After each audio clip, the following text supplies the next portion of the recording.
Okay, now we're on to the supposed reset of relations between U.S. and Russia. So now we have this new bilateral arms control treaty. And the good news, as I put it, is at least arms control is resumed. We took an 8-year vacation under Bush.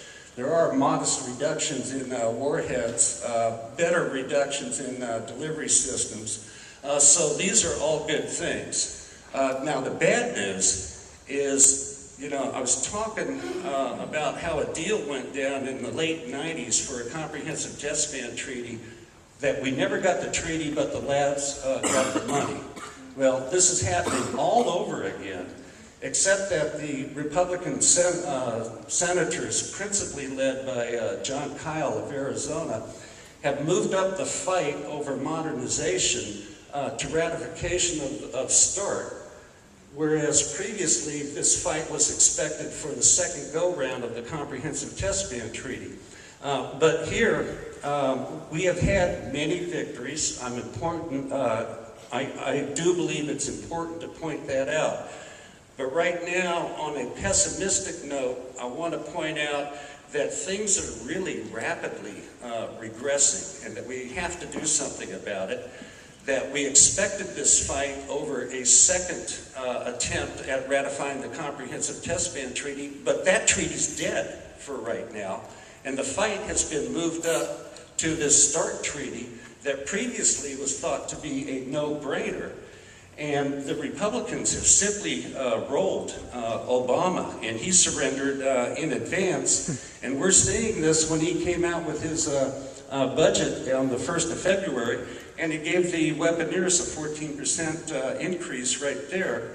And as I end on this slide, what modernization means in reality is new bomb factories here at Y-12, Kansas City, and back home for me in Los Alamos. Now, I'm an acolyte. I'm a disciple of the Watergate school of follow the money. And, or as Bob Dylan put it, money doesn't talk, it swears. And here, I think this is a very interesting historic graph that my shop generated a little while ago. And hopefully this is large enough for you all to see. But we intentionally started with the funding for Department of Energy nuclear weapons programs going all the way back to 1989. And 89 is a compelling year because that's the year that the Berlin Wall fell. So if you follow the money, you see we had a couple of years in which we had a very modest peace dividend, and that was it. And then we start climbing back up. And where you see the climb, where you see the money going back up, that is the deal that Clinton started with the Stockpile Stewardship Program in order to get the Comprehensive Test Ban Treaty. And then you see that money climb and climb and climb. You look at 2011, and you see that money starting to rise yet again. That again is Obama caving in to the Republicans. And then he had to submit, he was required by the Republicans to submit a so-called modernization plan. And that's where I get the figures going out to 2018. But that's what these guys are saying the levels of funding are going to be for Department of Energy research and production programs out to 2018, while we are supposedly working towards a world free of nuclear weapons. Now, I repeat, follow the money. What does the money say? That's not what the money's telling me. And then speaking of money, I should have mentioned on the previous slide that in the budget, the proposed budget that came out in February 1, all domestic spending was frozen for the next 3 years. And this is education, environmental protection, etc. But so-called national security issues were not frozen.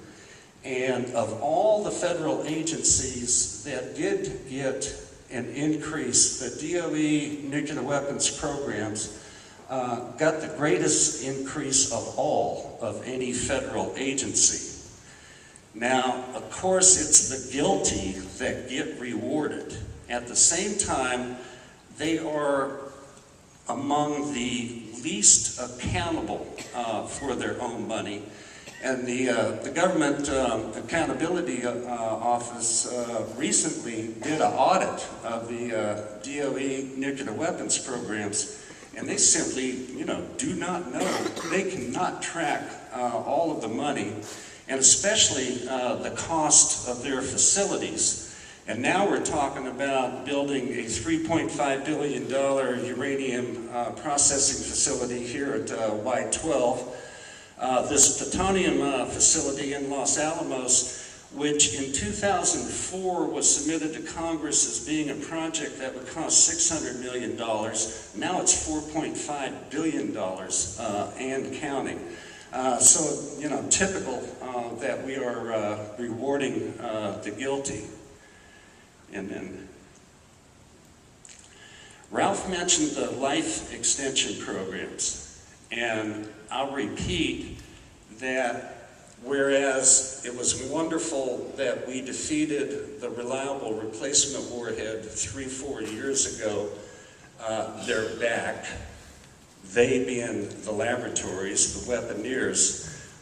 They are essentially seeking to achieve the same goals as they did, as they wanted with the reliable replacement warhead.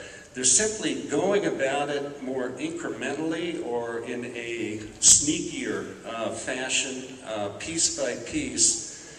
The best current example is this life extension program for the W-76 warhead, which is sub-launched. It's a 100 kiloton weapon, so it's only 6 times or so bigger than the Hiroshima and Nagasaki weapons.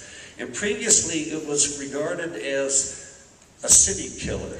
And in the upside down world of nuclear weapons policies, to kill a city is better than to target military targets, because the first is actually a weapon of deterrence, but the latter, when you're going after military targets, that starts to get you into like first strikes and actually, duking it out in a nuclear war.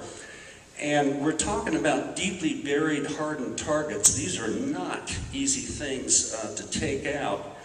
And we had weapons, or we still do, on the order of like 450 kilotons to take out these military targets. Well, what's happening right now, and is that the 1 minute sign? 3 minutes. 3 minutes, okay. So what's happening now is that in the name of guaranteeing safety and reliability, we're taking a weapon like the W-76, which happens to be the most prevalent weapon. There's about 3,200 of them in the stockpile. We're going to, under Bush, we're going to run about 2,000 of them through this life extension program. It's not clear how many Obama's going to do.